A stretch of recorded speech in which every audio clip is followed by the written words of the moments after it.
Two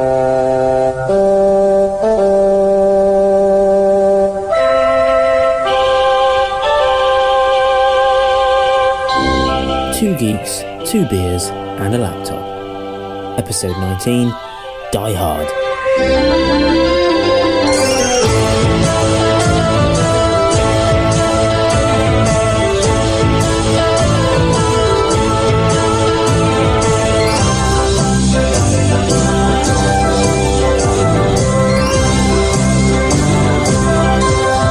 Die Hard, still great. Yeah.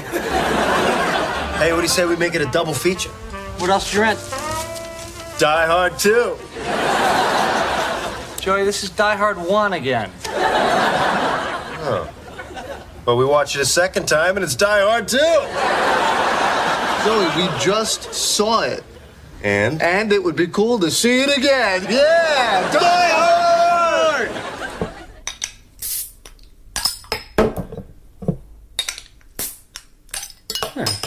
Pretty smooth. No fizz, no spillage. Yeah. Cheers. Cheers. Oh, well, hello. Welcome to a new episode of Two Geeks, Two Beers and a Laptop with me, Morgan, and Tom. Hello.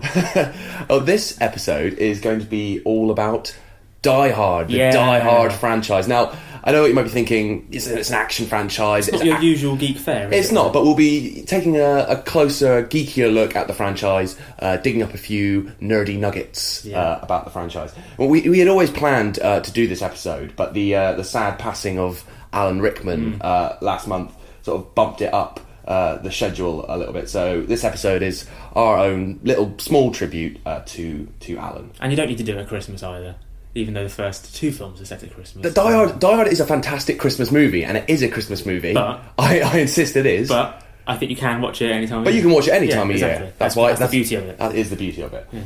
To lighten the tone slightly, do you know what the Russian title for Die Hard is? Lord, what is it? For the first three movies at least, A Hard Nut to Crack.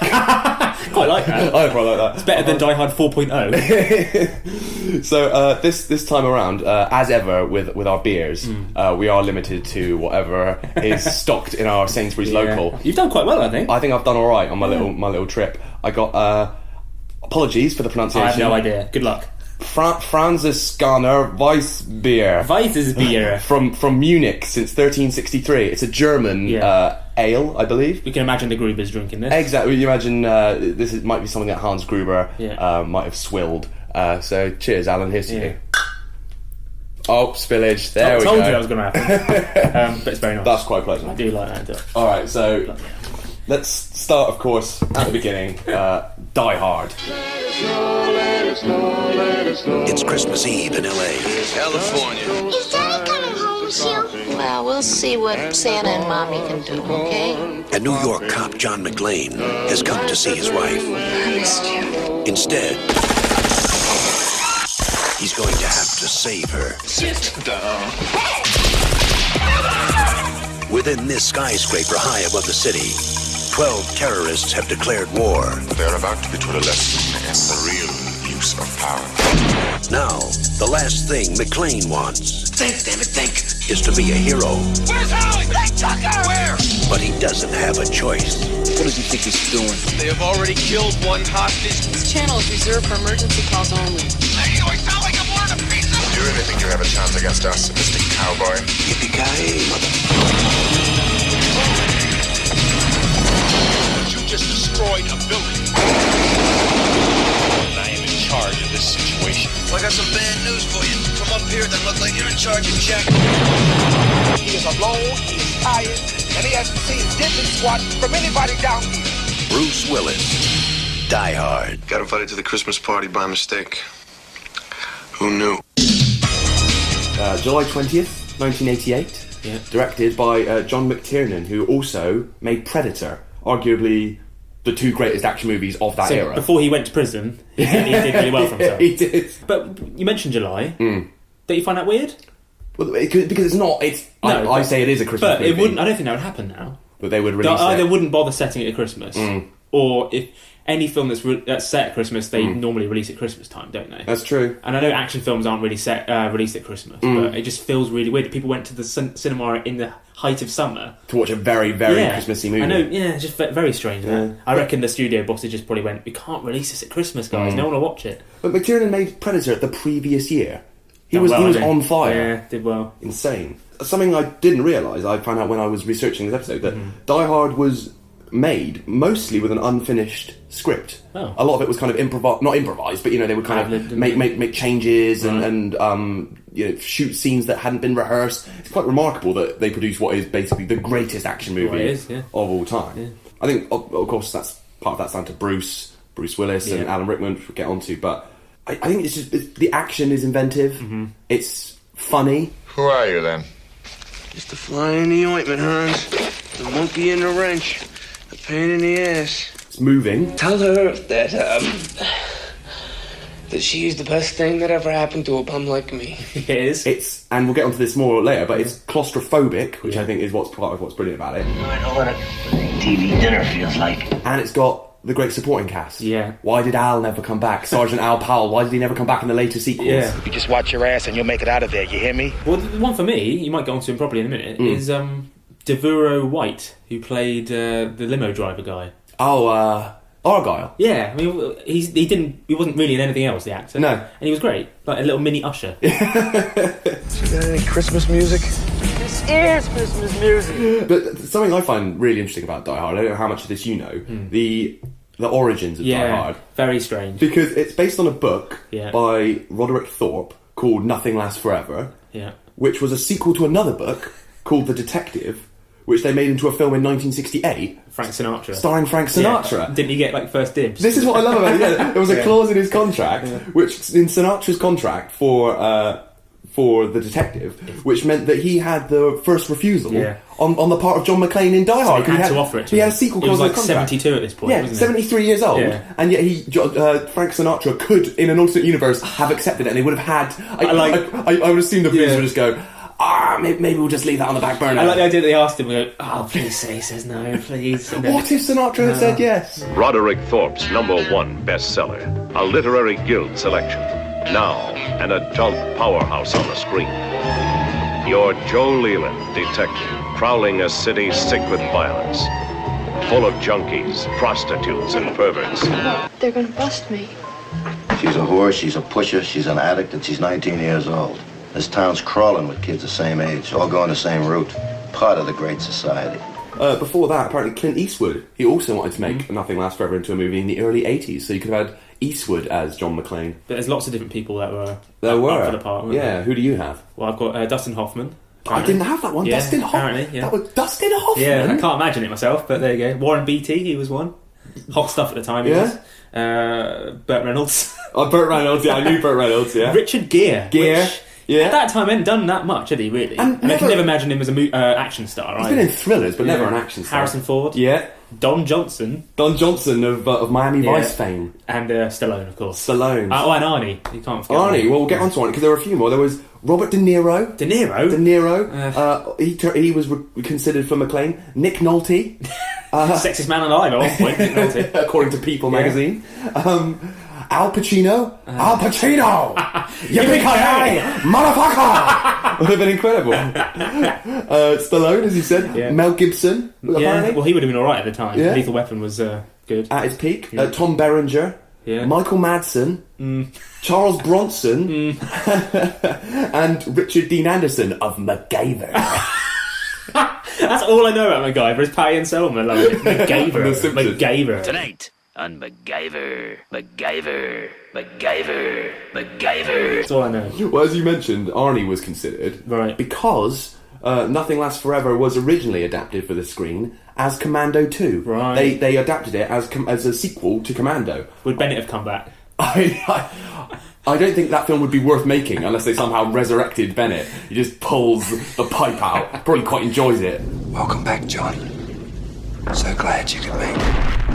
We absolutely have to do a Commando episode. We will do a Commando episode in the future. But Arnie turned it down. So it was rewritten as a standalone action movie. And as much as I love Die Hard, There is a little bit of me that's sad we never got to see Commando 2. True. I'll be honest. Well, I suppose it didn't make it anyway. As far as action sequels that never got made, for me it's up there with a proper XXX sequel with Vin Diesel. We're getting it. Which is now being made, which I'm incredibly excited about. But they must have thought when they hired Bruce that... at the time, they must have been thinking, what are you thinking? Very strange. Moonlighting man. Sitcom star. Yeah.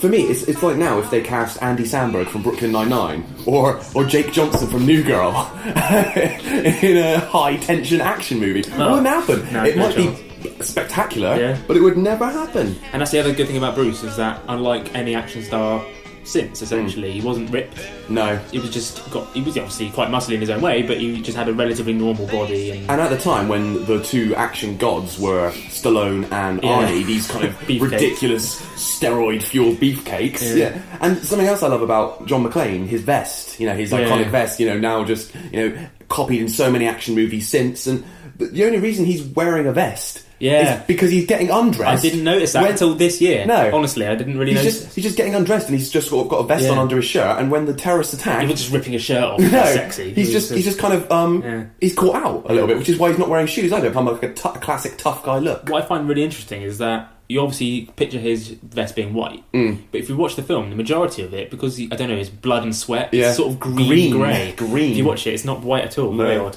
So Die Hard was, incredibly, Alan Rickman's first ever movie. Yeah. He'd only really done stage work. You were supposed to be the person, according to reports, that kept on asking why a lot during the filming. Does that come from your training as a theatrical actor? Well, it is really my English theatre background, and specifically the work, I suppose, that I've done over the last 6 or 7 years in contemporary drama, where you're doing a play for the first time. And when you ask why, you just narrow your terms of reference. It's just a way of getting to the point, being specific, being accurate. If you're specific and accurate, then an energy is created. If you're being woolly, then there's nothing, the audience doesn't know where to zone in, and nothing's really coming from a very strong source.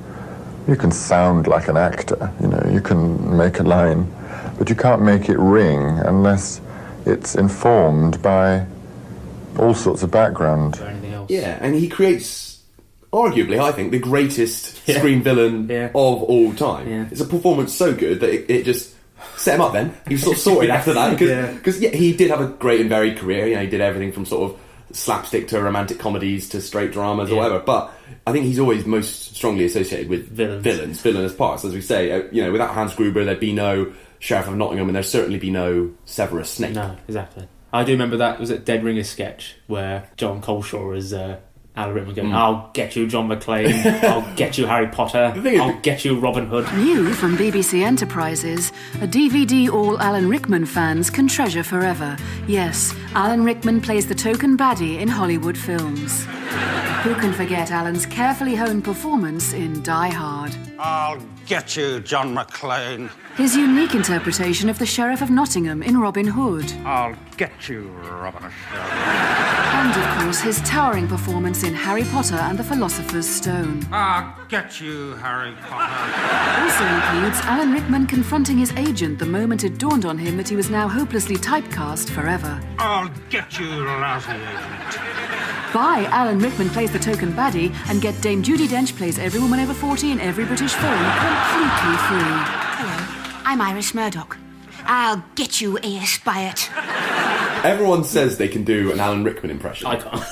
Clearly, as you just said then. But when they try, it's basically Hans Gruber that they do, isn't it? It's always, now I have a machine gun.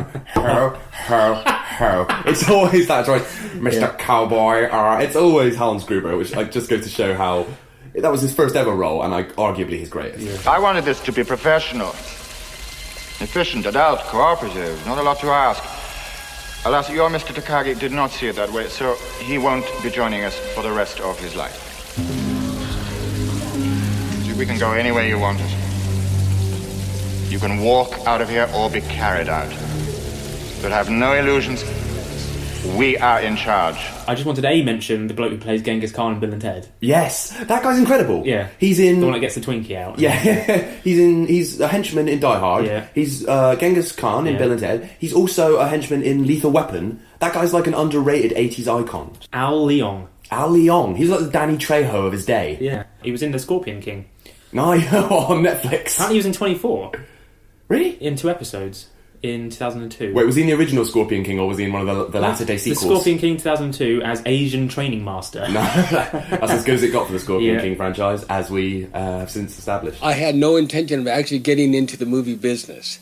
I was behind camera, for like 3 years as a grip. From that, I ended up doing a couple of things in front of camera because directors asked me to do it, and I did it, and then that's how I ended up in front of camera. I was brought in most of the time by stunt coordinators, it's not by directors, so, and I am a stunt person. I am not an actor, and I guess I want to make that clear because a lot of people think that I'm an actor. I am not an actor. I don't claim to be an actor, I don't know what those guys do, but no, I am just a stunt guy, yeah. And also, there's Alexander Godunov, probably pronounced that wrong. He was Carl, the main... the sort of blonde Aryan villain. Yeah, I didn't know he died in 1995. But he was a renowned ballet dancer as well, which is just really interesting. But also, he caused like an international incident between the USSR and America. What? Yeah, on August 21st, 1979, while on tour with the Bolshoi Ballet in New York, he contacted authorities and asked for political asylum.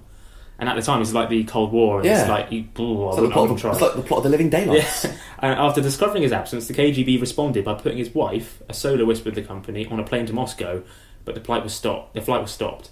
After 3 days, with involvement by US President Jimmy Carter and Soviet leader Brezhnev, the US State Department was satisfied that the wife had chosen to leave of her own free will and allowed her plane to depart.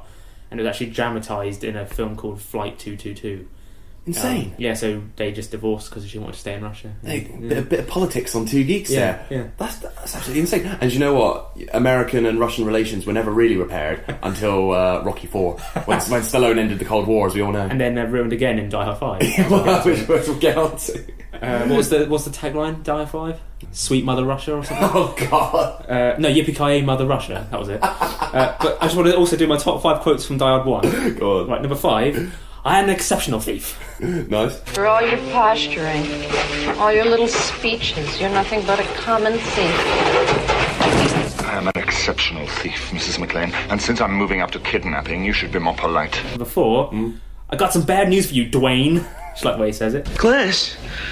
Who gives a shit about Glass? Who the fuck is this? This is Deputy Chief of Police Dwayne T. Robinson, and I am in charge of this situation. Oh, you're in charge. Well, I got some bad news for you, Dwayne. From up here, it doesn't look like you're in charge of jack shit. You listen to me, you little asshole. Asshole? I'm not the one who just got butt-fucked on national TV, Dwayne. 3 is the one you can do better with the coast, and we'll get together and all that stuff. Come out to the coast, get together, have a few laughs. Very good. Come out to the coast, we'll get together, have a few laughs. 2, shoot the glass. Yeah. Shoot the glass. And number 1, send in the car. Send in the car. Send in the car. Send in the car. That guy's great. He only has one line. He really goes for it. There's a whole website called sendinthecar.com. Anyway, 2 years later. 2 years later. Die Hard 2. Die Harder. That's what it's called. You're the wrong guy in the wrong place at the wrong time. Story of my life. They say lightning doesn't strike twice. That's how I spent Christmas last year. They were wrong. McLean, is this what you were expecting? Nah, this is just the beginning. Bruce Willis, Die Hard 2. Die Harder. Directed by Renee Harlan this time around. Also the director of Cliffhanger, starring Sylvester Stallone, John Lithgow and Craig Fairbrass. Well, interesting. Was he? Yeah. Cliffhanger? Yeah. I didn't know that. He was around before his time. But while you're mentioning Cliffhanger, there were so many Die Hard clones. Oh, should we get onto that? Yeah, because Die Hard obviously spawned... You know how now Taken has spawned off all those Taken clones? Old blokes avenging their family. Yeah, we watched one last night starring Vinnie Jones, which is one of the worst movies ever made. Appalling. Kill Kane. Kill Kane. It's only an hour 10 minutes. They do the credits twice because they need to The opening credits and the end credits are identical because they needed to fill 4 minutes of screen time. It's like a really low-rent British version, sort of pound shop version of Taken. They want justice for your family. There's no court in this land that will give me my justice. We might do an episode of the Fair Brass cinematic universe. We might. But yes, you got the best for me is Speed. Speed, Die on a Bus. Excellent. There's a bomb on a bus. Once the bus goes 50 miles an hour, the bomb is armed. If it drops below 50, it blows up. What do you do? What do you do? Icebreaker. Die Hard in a ski resort. Never heard of it. Which is Sean Astin and Bruce Campbell. Incredible. Yeah. Apparently, there are some terrorists with plutonium on the top of the mountain, and they're threatening to blow it up. Point Blank, which is Die Hard in a shopping mall with Mickey Rourke. Now, one renegade cop. I suppose you know how to handle this. How much time can you give me? Is going in to try and get one man out. Under Siege. Under Siege. Die Hard on a boat. With Cigar. Yeah. Now, a team of terrorists have taken over. Wake up the president. But there's just one thing they didn't count on. The cook. You're like some special forces guy or something. No, I'm just a cook. Top of the World, which is Die Hard in a casino starring Dennis Hopper. Incredible. You know the problem with being on top of the world? Ray, there's only room for one. Masterminds, which is Die Hard in a school, which is apparently Patrick Stewart as a baddie versus Vincent Kartheiser from Mad Men. Well, he must have been about 12. Yeah. All right. I'm going to have to ask for $650 million. Call me when you have the money. The head of security for an exclusive prep school. Good morning, children. Mastermind a foolproof plan. But there was one detail he overlooked. What are these guys doing? The resident bad boy. Something's going down. Look, man, there's all these guys here with guns. They've closed off the compound. What compound? You're in a school. I'm telling you, we got a die-hard situation here. Is about to teach him a lesson. I'm going back over the wall right now. He'll never forget. Command Performance. Die Hard at a concert with Dolph Lundgren. Die Hard at a concert. They're running out of ideas. Die Hard at a concert? Die Hard at the ballet? If you did Die Hard at the ballet, you could bring back Carl. America's biggest pop star has come for the command performance, and the president and his daughters are the guests of honor. Until a group of kidnappers crash the party. Now, the fate of the country rests in the hands of one man, Dolph Lundgren. Command Performance. I guess the show's over. Sudden Death, Die Hard in a sports stadium with Van Damme. I know that one. Tonight, he's brought his children. Don't leave your seats. To the most exciting game of the year. But now, the arena is under attack. What is your objective? $1,700,000,000. And he has more to lose than anyone. If you're not gonna pay, I'll get my lawyer. Executive Decision. Yes. Die Hard on a plane with Seagal. That's fantastic. A life or death decision. I hope there's a good movie on this flight. For 400 hostages in a plane. Keep it going. Or 40 million civilians on the ground. You can forget Washington. There's enough nerve agent here to wipe out half the eastern seaboard. And also Passenger 57, Die Hard on a plane with Snipes. Less fantastic. They finally captured the world's most dangerous hijacker. Now, they're bringing him back for trial. On a plane. That was their first mistake. But there's just one thing he didn't count on. 55, 56, 57. Passenger 57. Air Force One, which is sort of Die Hardy. Die Hard on a plane. Get off my plane. Olympus Has Fallen and White House Down, which is sort of bringing it back. Yeah. Cliffhanger with Stallone. And would you consider The Rock the kind of Die Hardy thing? To a greater or lesser degree. Die Hard in Alcatraz. Olympus Has Fallen is actually a great movie. It's a much better Die Hard movie than has been made by the Die Hard franchise since about 1995. I wish they just recast that with Bruce and it would have been really good. But so Die Hard 2 was arguably the best sort of attempt to... the best attempt to recapture Die Hard. Yeah. Well, John McTiernan had to pull out due to commitments to The Hunt for Red October, which is an excellent movie if you've not seen it. In this film, John has to tackle terrorists who have taken an airport hostage while his wife's plane circles overhead. And, I mean, it's not kind of spectacularly good like the first one. I think because it's missing a villain of the caliber of Hans Gruber. But it's a solid action movie. What's his name? William Sadler. Great character. The absolutely pointless butt shot at the beginning of the film. It has his arse out for no reason. What's the line from Loaded Weapon? I'm just taking one of those unmotivated Button the Moonbeam walks. It's very much that. Colt, where are you going? Nowhere. I'm just taking one of those unmotivated Button the Moonbeam walks. Bruce was in that as John McClane very briefly. He was, a little cameo in the underrated spoof movie, National Lampoon's Loaded Weapon 1. Yeah. Fantastic. What the hell are you doing? Is this 1014 Pacific Coast Highway? 1014 Pacific Coast Highway! No! This is 814 Pacific Coast Highway! 1014's 2 blocks up that way! Sorry, my mistake. Yeah! No problem! No problem! But Die Hard 2, it was okay, but it felt like a cash-in, really, didn't it? It felt like they were trying to recapture the first one. I'm glad that they brought characters back and everything, but... Based on another novel, it's 58 Minutes by Walter Wager. Nothing to do with that other novel, just another novel again. But yeah, who knew the Die Hard series had such highbrow literary roots? Did you know that... I didn't know this, looking at it. John Leguizamo was in it. Yeah, apparently, you won't like this, mate. Apparently, he was meant to have a much bigger role, but his role was cut when the producers realised how short he was. Yeah. Was he a famous person then? I think he was sort of on the rise at that point, but he wasn't a big star. And then Super Mario Brothers. That elevated him to the big time. Christ. What happened to Shit Al as well? Shit Al? The black guy who was following around with the blonde hair who was just rubbish in Die Hard 2. So you've forgotten he was even in it. I haven't...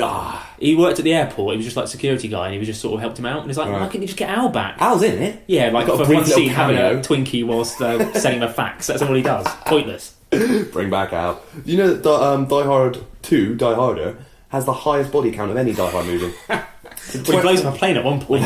20 people die in Die Hard, 37 in Die Hard 2, 26 in Die Hard with a Vengeance. According to a 2014 poll on Entertainment Tonight, Bruce is the 14th deadliest screen actor. Only 14th? Only 14th. Will Smith, weirdly, 13th. How's Will shot more people? Unless they count aliens. Yeah. I don't know. Bruce has killed 157 people on screen, according to this list. I'll just get this up. Arnie must be number 1.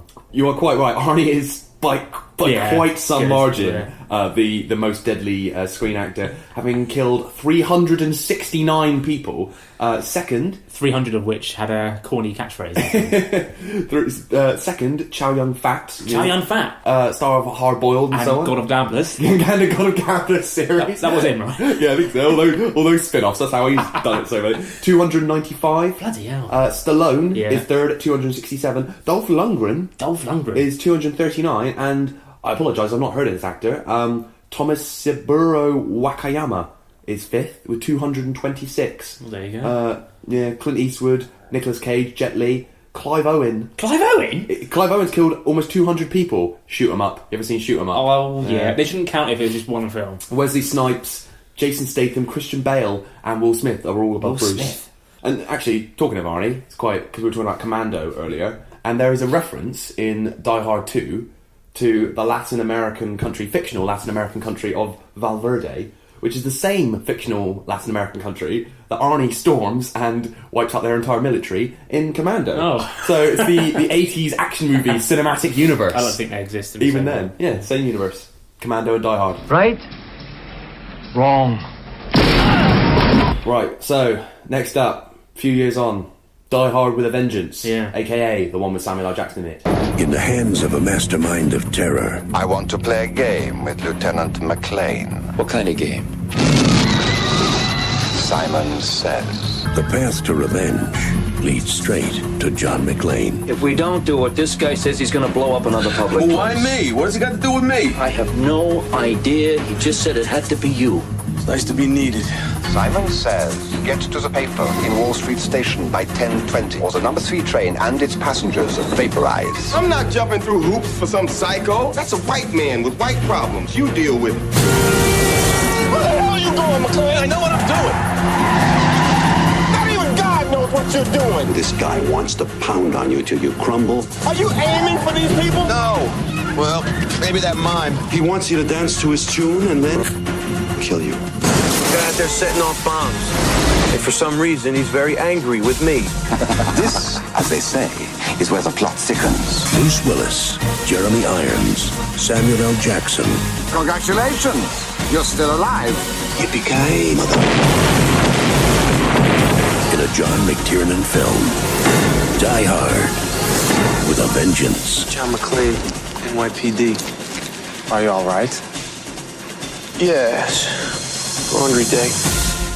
Now this is the weird one, right? Because I was actually quite late in the day with watching Die Hard. I think this is the first one I watched. Oh, okay. And I think it was because it was on TV, and I must have been about 13, 14, so it was quite late. And then I rented from Blockbuster, back when you could, the first two, and was just hooked on the series. But yeah, completely different, this sort of film. Very different. The other two. Again, there's a reason for that. Directed by John McTiernan. Oh, he's back. Yeah. Which I think, this film is generally considered the best bar the original. Yeah, it's like second best film. It was the biggest movie at the worldwide box office in 1995. In this film, John McClane and Harlem store owner Zeus, Samuel L. Jackson, are targeted by a German terrorist who's revealed to be Hans Gruber's brother Simon in New York City, where he plans to rob the Federal Reserve building. It had a kind of a harder... Well, didn't mean that. A die-harder edge. It did have a die-harder edge. What I like is that Jeremy Irons is almost as good. Well, I love the kind of...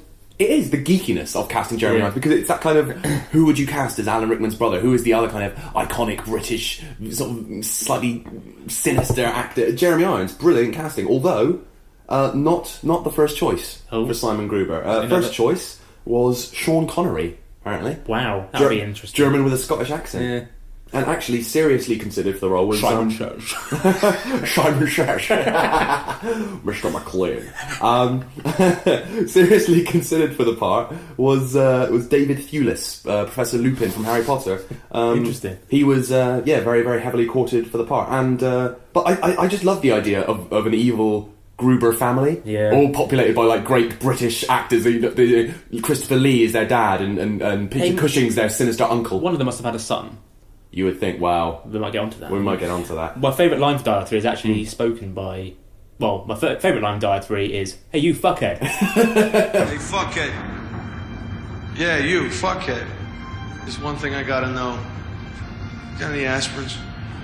I've had a bad fucking headache all day long. Must be your lucky day. Keeps the bottle. But my second favourite is when Samuel Jackson's trying to shoot Jeremy Irons at the end, and he goes, he's eating an apple. He's like the coolest villain ever at this point. He goes, "I've got to take the safety catcher off," and then just shoots it. It's really good. You call in that code right now, or I blow your sick ass into the next world. That's what you gotta do.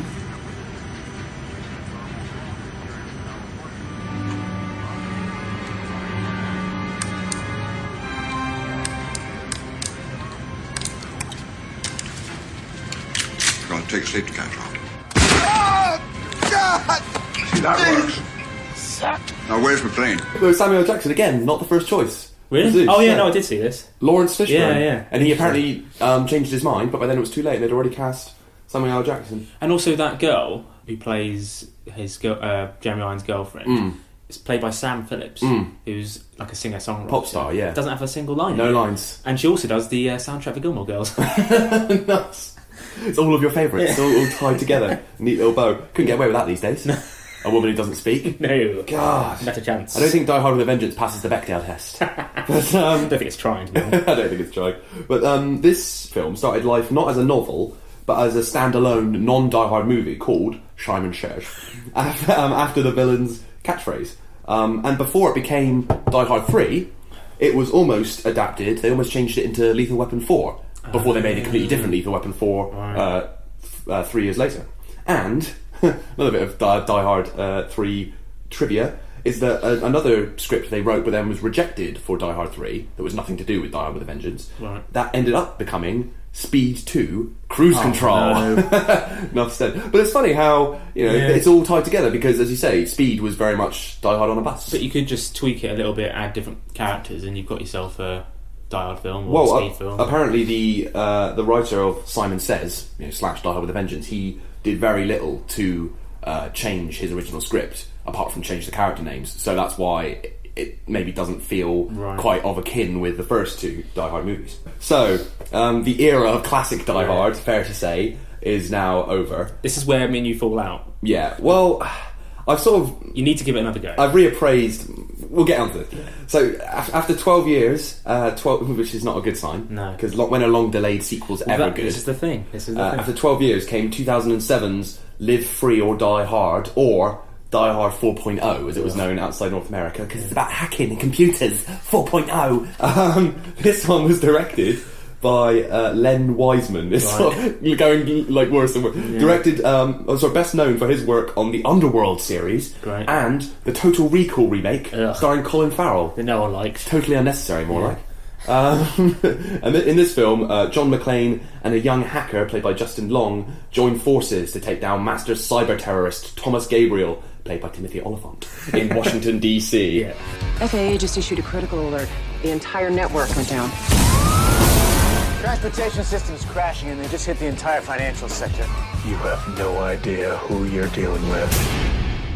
I'll take it from here.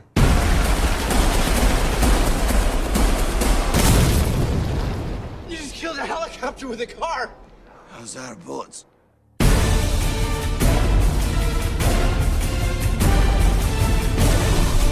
What are you gonna do? I'm gonna go kill this guy and get my daughter. Or go get my daughter and kill this guy. Or kill all of them. Infection! Did you want to say something? Yippee-ki-yay, mother. Why'd you bring a cop into my command center? Command center? It's a basement. Who is this man? Again, this was written as a totally original movie and then adapted to become the fourth Die Hard movie. Right. Now, when this came out, I was so overjoyed because I loved it. I must admit, it was. This is the difference between 4 and 5. We'll get into 5 properly in a minute, but it is ludicrous. This film, it's silly for reasons I'm sure you'll explain in a minute, but it's at least fun and not boring. You know, this is not a terrible action movie. No, it's not. But it's not a Die Hard film. It's a bad Die Hard movie, and because I've got several reasons. So it's not set over one day, like the first 3. So what's great about particularly the first one is that kind of tension and the contained peril. John's trapped in Nakatomi Plaza. This has none of that. It's sprawling. Even the third one, it's set all over America. They're sprawled around New York. At least they're sort of they're running tasks for Simon. There's a race against time. Yeah, exactly. So it still has that kind of notion of being trapped. There's none of that in Die Hard 4. He's just against a baddie. Yeah. And I know his daughter gets kidnapped. It's a lot more generic. But one of my biggest problems with this film, though, is the PG-13 rating on the original release. It just completely cuts its balls off. John McClane doesn't even say "yippee-ki-yay, motherfucker" without it being without being muffled by a gunshot. It's just really silly. Die Hard for kids, and that's not my Die Hard. It's obviously just like Hollywood moguls desperate to make as much money as they can, so they want to market it to as broad an audience as they can, and then the film ends up suffering for it. So, interesting trivia about this movie. Justin Long's character was originally supposed to be John McClane's son, Jack, sort of echoes of the next movie. But that was rewritten so that he was a completely new character, and so they brought in John's adult daughter instead. Now, she was good. She was fine. Mary Elizabeth Winstead puts in a very good performance. But apparently John McClane rescuing a kidnapped Lucy, that was also a plot point in an early draft of Die Hard with a Vengeance that was then later scrapped. But Justin Long is one of the main reasons this film kind of falls down. Doesn't work. Do you know some of the actors who were considered ahead of Long? Go on then. It's not Shia LaBeouf. No, Scott Speedman. Right. Justin Timberlake. Right. Cal Penn. And Bruce Willis's top choice for the role, Ben Affleck, because he wanted to recreate that sweet Armageddon chemistry. Well, that would have been better, obviously. Ben Affleck, he's far too old. He is He'd have been like 32 by then. Yeah. He must be playing a young little impetuous hacker. But at least it wasn't. I mean, on Rotten Tomatoes, it's got 82%. Right. I'm glad you brought up Rotten Tomatoes because we will get onto that in a moment. Right. When we list our Die Hard rankings, because it's utter nonsense. But it's what I'm saying is much higher than Die Hard 5. Much higher. We'll get onto this. So, the actors who were considered ahead of Mary Elizabeth Winstead, who is perfectly serviceable in the movie, Jessica Simpson and Britney Spears. Okay, well, they made the right choice. So, count your lucky stars. Yeah. Die Hard 4.0, Live Free or Die Hard, whatever you want to call it. It's not great. The thing you hated most, though, you haven't mentioned. Could have been a lot worse. What's that? Kevin Smith. Kevin Smith is dreadful in that movie. I don't hate Kevin Smith. No, but in this film, he was just pointless. He's atrocious in the movie.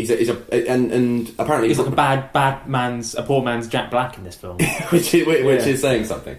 Kevin Smith and Bruce Willis do not get on anymore after they worked together on the movie Cop Out. Yeah, originally called A Couple of Dicks. Because they're both detectives. Much funnier title. It was tough. It was difficult, dude. I've never been involved in a situation like that where one component does not come. He's not in it. He's not in the box at all. Yeah, it's not. He's just doing a job so he can get by.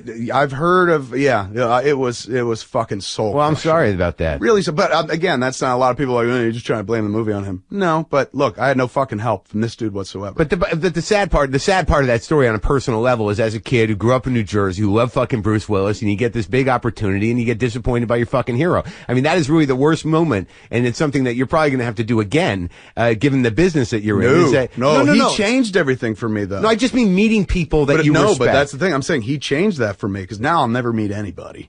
Like, that was it. I was just like, shattered no point. Yeah, forget it. Like, I'd rather like people from a distance. So, we're here now. Can't put it off any longer.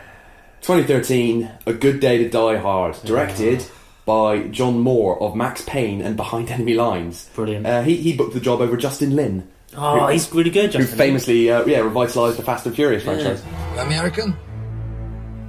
Yeah, New York. Are you a cop? Yeah. It's gonna be loud.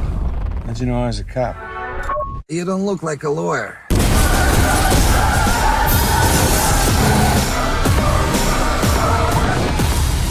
Jack! Dad? This is what you've been doing? 007 of Plainfield, New Jersey. Relax, you're safe now. Terrorism, weapons-grade uranium, nukes. Someone's gotta stop him. Attaboy. Whoa. What is this, a pirate gun? It's old school. Like you, right? Right. You go looking for trouble, or does it always find you? I still ask myself the same question. This is the first time a script was written specifically as a Die Hard movie. Not that it helps. No, not at all. And in which John McClane travels to Russia. Instantly annoyed. Instantly stupid.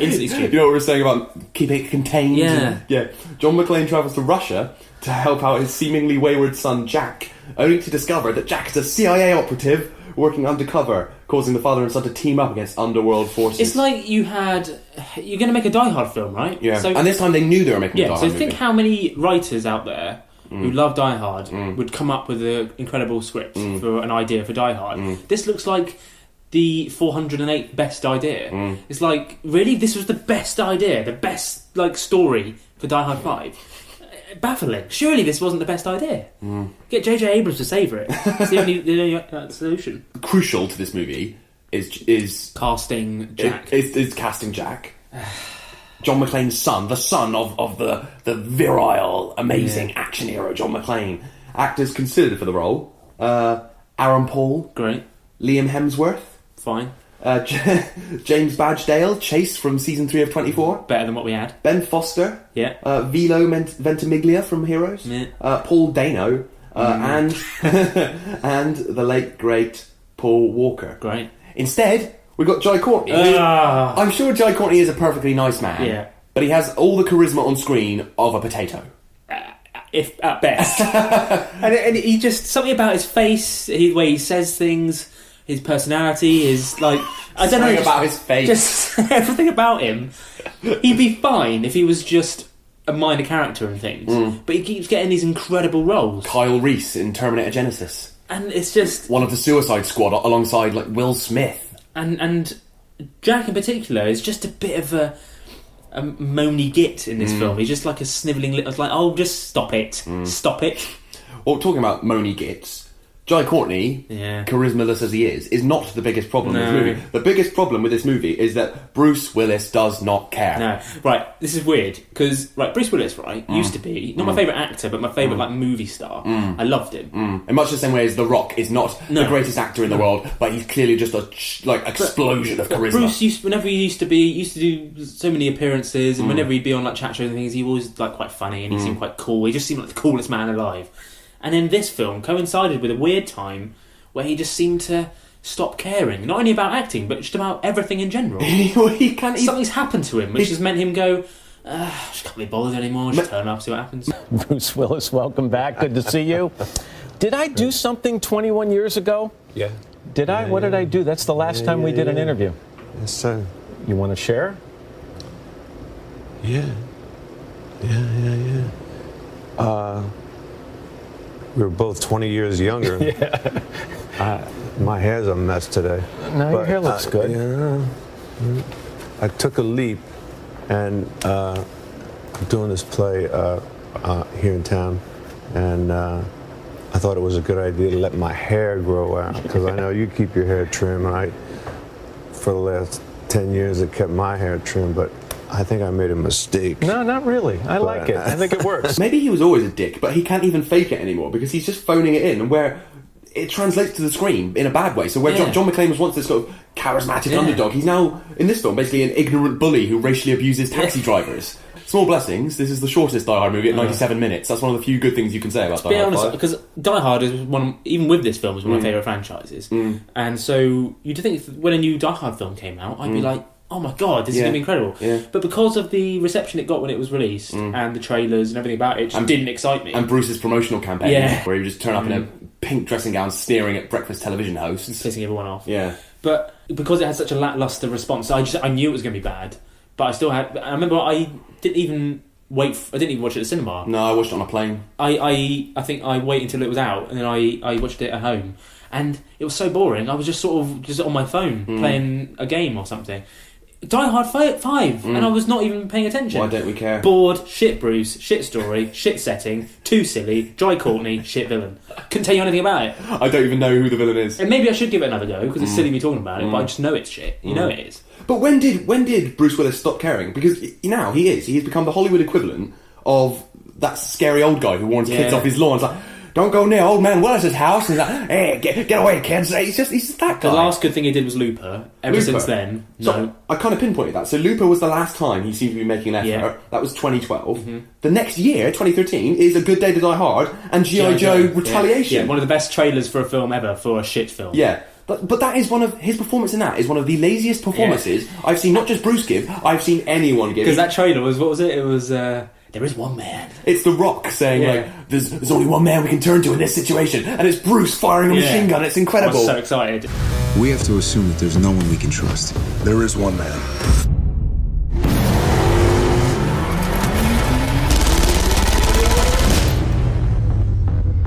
You all right? Yeah. You alright? My cholesterol's a little high. There's only two good things about Die Hard 5, which you may already have on the list. Mary Elizabeth Winstead was back briefly, so I like the continuation. The continuity. She was the first person to return to a Die Hard movie since Die Hard 2. And the other one, Aldous Hodge. Yes! Yeah, who was Zeus's nephew in Die Hard 3, the actor just playing a CIA agent in this film. Could it be the same character? Maybe it is. Maybe. Yeah. So, that is the Die Hard movies up to this point. But you know what film we could have got instead of Die Hard 5? Die Hard 24. It was an actual thing. They're not taking the piss. Yeah, this isn't just some fan's wet dream. It was genuinely thought about for a while, because 24 was kind of like the Die Hard equivalent in terms of it being a hard guy in the space of a day trying to get stuff and done. protect his kidnapped family. Exactly. And so they were going to do a team-up film called Die Hard 24, which was Jack and John teaming up. Jack Bauer teaming up with John McClane. As ludicrous as it sounds, with all the other weird stuff that happens, like Batman vs Superman, I would have died happy if this had happened. Because that was before the Marvel Cinematic Universe and all these things. I think that would happen now. Yeah, where just, as I say, Geeks' wet dreams are just writ large on the silver screen. Yeah, but instead, we are getting a new film. We are. Despite Bruce not giving a damn, they are making another one, Die Hard Year One, which is a sequel prequel. John McClane's origin is going to delve into his origins, which is just ludicrous when you think about it. Well, I thought that Die Hard was John McClane's origins. Yeah. The whole point was that he never had an experience like that ever before. Exactly. But anyway, they're going to make it. And well, we're going to find out about his married life and how he met Holly. I don't care. No one cares. We don't care. Yeah. It follows John in New York in the late 70s, but then also in the present day with Bruce. And it's going to be two. So the story that happens in the present day is to do with what was two interconnected stories. Right. So exactly. It could be good. It could be really good. It could be good, except directing is Len Wiseman back on board from Die Hard 4. Well, at least he's not Die Hard 5 guy. Well, interestingly, I say, there was a Die Hard comic published from 2009-2010, also called Die Hard Year One, along similar lines, but I don't think this is actually directly based on that. So who would you cast as young John McClane? Who could play John McClane? Yeah. Well, the top. I sort of googled this, and the top of everyone's list obviously is Joseph Gordon-Levitt because of Looper. Nah, he's not beefy enough. Also, given by the timeline, John McClane would have to be in his 20s, and Joseph Gordon-Levitt's about 10 years too old. As long as they don't do a stupid thing of getting Jai Courtney to do it, I'd be so upset if that happened. I'd be so fucking livid if they did that. Just because someone's employing Jai Courtney. Well, that again, but it's just lazy. Yeah. Well, here, a testament to modern day Bruce is an interview he did with People.com recently, in which he enthuses about Die Hard Year One. Oh God. The new Die Hard. We're hearing it could be a prequel. You might be involved. What can you tell us? Very good idea. Really tricky idea. And I'm very happy about it. But you might be involved in flashbacks. Yeah. I'm probably going to produce it and see how it goes. And it's really cool. It's a really cool idea because it's the what's it called, the origin story that's going to happen at the beginning of this, and then we're going to bounce back and forth. So Who could you see playing the young John McClane? we'll see. I don't know. We're not there yet, but we'll see. But hopefully, he's got a hard head. You could barely even. That's so sad. You could barely even hear Bruce Willis speak in that clip because he couldn't even muster the energy or the enthusiasm to talk. It's really sad. Here we go then. So let's rank. Okay. Our favourite Die Hard movies. All right. Right. You know you talked about Rotten Tomatoes earlier. Yeah. Live Free or Die Hard 4.0 has 82% on Rotten Tomatoes. A Good Day to Die Hard has only 14%. You might think, oh, okay. But then Die Hard 2 only has 69%. And 3 only has 51%, which means that Die Hard 4 is like substantially better than either 2 or 3. Is Rotten Tomatoes reviews at the time? I think it's like all reviews. But are those user Die Hard reviews? Are those? I thought it was like critics' reviews, because if it is, then it might be taking how they responded to Die Hard 3 at the time, and in time it's got better received. Do you know what I mean? Which either way is botless. Either way, it's wrong. Me. Yep. So in 5th place, Die Hard 5. Obviously. Right. Yeah. 4th place, 2. 2? Yeah. 2? Yeah. 3rd place, 4. 2nd place, 3. 1st place. You honestly think that Die Hard 4.0 is better than Die Hard 2? Yeah, because Die Hard 2, bear in mind, even though it's in 4th place, it's still a great film. It's only 5, which is down below. Do you know what I mean? Yeah, but like, it's only like they're all brilliant. 4 better than 2. Because 4 is enjoyable. 2 is? No, the second one, it feels like they're trying too hard to recreate the first one, and there's too many But they don't make a bad stab at it. No, well, this is the reason we're doing the list, mate. So my list. Yours must be exactly the same, except for 2 and 4. Die Hard. Yeah. Is my number 1. Yeah. Number 2 is Die Hard with a Vengeance. Yeah. Number 3 is Die Hard 2. Yeah. You can't say 4 is worse than 5. I know you don't think it's a good Die Hard film, but it's still a better film than 5, either way round.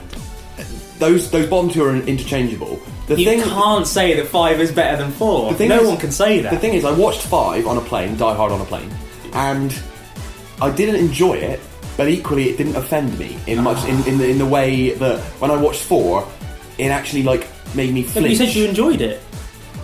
Yeah, I enjoyed. I think you've been you've had some sort of bad experience in a dream or something. I think you need to watch it again, because I don't think I do. No way 5 is better than 4. No way 4 is better than 2. I'd be willing to change that round. Well, I'd be willing to change mine round. As I say, it's very interchangeable. Alright, can we do that? If I agree to put 2 above 4, you agree to put 4 above 5. So the official 2 Geeks... So then we agree. Fine. So the official 2 Geeks, 2 beers and a laptop Die Hard ranking goes 5 at the bottom, 4, then 4, then 2, then 3, then 1. Good, happy with that. Happy with that. Bargained. Good job. Drink for that. That is the Die Hard franchise put to bed. But before we go, I just want you to indulge me a little bit. Yeah. Because I have an idea for what they should do with the Die Hard franchise. Which is better than what they're obviously doing. Which is obviously better than what they're doing. So this is an idea for the final Die Hard movie. Okay. It wraps up the franchise. So... Die Hardest? I'll get onto that. It's called Dead Hard. Which, I know what you're thinking, British slang, but Die Hard... is apparently originally a British idiom. So it all ties up. So, set the scene. It's Christmas Eve. Oh, the weather outside is frightful. John McClane is 60, as Bruce is now. He's retiring from the Getting too old NYPD. for this shit. Oh, that's another one. He's retiring from the NYPD. The young officers there, they think this old stories of John are just a myth, exaggerated, old talk. It's true, all of it. Exactly. Nakatomi, Gruber, all of it. So Argyle, Ellis. John feels like a relic as he arrives at the new NYPD HQ. It's a lavish, expensive, high-tech tower building. Yeah. And he turns up to hand over his papers, his badge, and his gun. Then, terrorists, of course, storm the building, led by Hans Gruber's son, played by Benedict Cumberbatch or Tom Hiddleston or someone. Probably Tom Hardy, let's be honest. Or Tom Hardy. And he's out for revenge on McClane. Trapped, John has one last chance to save his fellow officers and to prove that he's still got what it takes, dead hard. So Al's there. Al would be there because it's a retirement party. He turned up for Bruce's retirement party, of course. Okay, so he's around. Yeah. Samuel L. Jackson, can you get him back? Sure, why not? Yeah. Not Justin Long or I reckon Jai Courtney. You get back maybe Argyle even. Yeah. He just turns up at the party. Holly, definitely. And at the end, it's called Dead Hard. It's the final movie. Everyone expects Bruce will die. But he gets shot. Everyone's like, oh no. But then no, he's alive. And Holly is so overwhelmed that she forgives him and they get back together and it's a nice happy ending. Dead Hard. I'll be willing to even include Jai Courtney in a brief scene at the end, just to at least bring the films together. But he's not allowed to speak. He's not allowed to speak. Every time there should be a running gag that any time he tries to speak, someone interrupts him. Yeah, shut up, Jai. Yeah, Jai.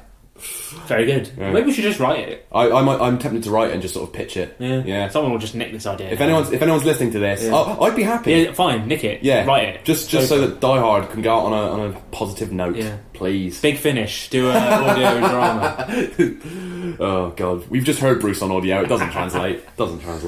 Well, that is it for another episode of Two Geeks, Two Beers and a Laptop. Thanks as ever for joining us. Yeah, please head over to the website if you haven't already to download or stream or whatever you want to do, subscribe. It is twogeeks2beers.wordpress.com. It's all on iTunes and all that. And we're at 2geekscast on Twitter and Facebook. So what are we doing next time, Morgan? Next time on Two Geeks, we will be looking at sliders. Yeah, the gateway. I found the gateway. That'll make more sense next time. Sliders, the Jerry O'Connell. Yeah, classic might be overstating things a little, but the much loved 90s science fiction series about trans-dimensional travellers. You've mentioned it so many times in the show before, it makes sense to actually properly give it some justice. Allocate it some time. Yeah. Lovely. So, to play us out this week is the song Die Hard, a musical tribute to the first three films in the franchise by the band Guy's Night. Yeah. This is a musical masterpiece. So, enjoy and we'll see you next time. Yippee-ki-yay. Remember when we first met John McClane? Argyle picked him up from the plane and took him down the Nakatomi Tower to meet with Holly. He came to get her back and to be her man, but Hans and his buddies fucked up the plan, and that's about when everything went sour at the Christmas party.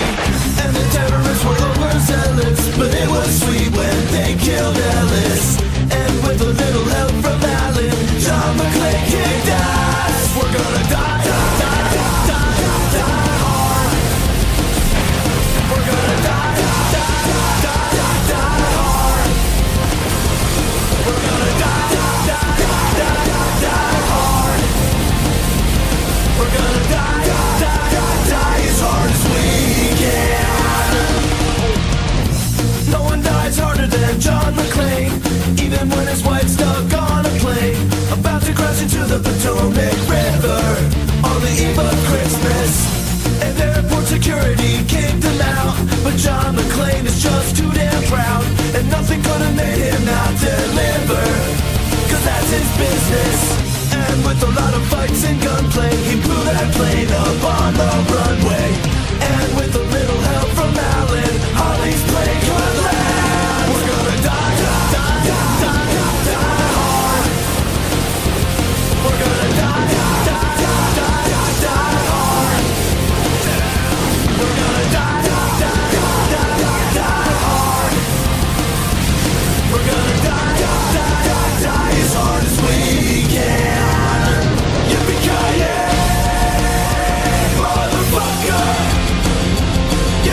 distraction.